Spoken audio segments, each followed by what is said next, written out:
If you hold a real ID, you might need to pay attention. The California DMV has just announced a proactive review that's affecting a small number of drivers. Stay tuned for what you need to know right now.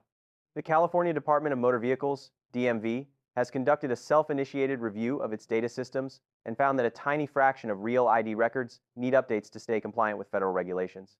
This stems from a legacy system issue dating back to 2006. But don't panic. This only impacts about 1.5% of all California real ID holders, which amounts to roughly 325,000 people. If you haven't received a notice from the DMV, you're good to go.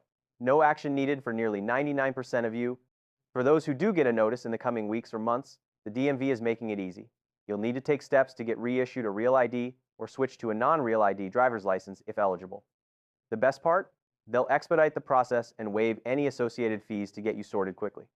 In a statement, DMV Director Steve Gordon said, "We proactively reviewed our records, identified a legacy system issue from 2006, and are notifying impacted customers with clear guidance on how to maintain a valid California-issued credential.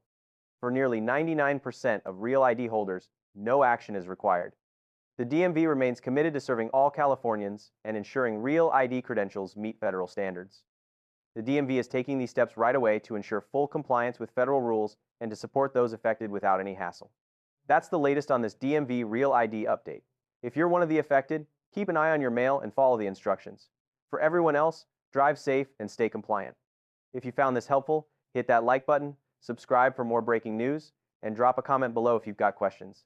Thanks for watching. We'll keep you updated.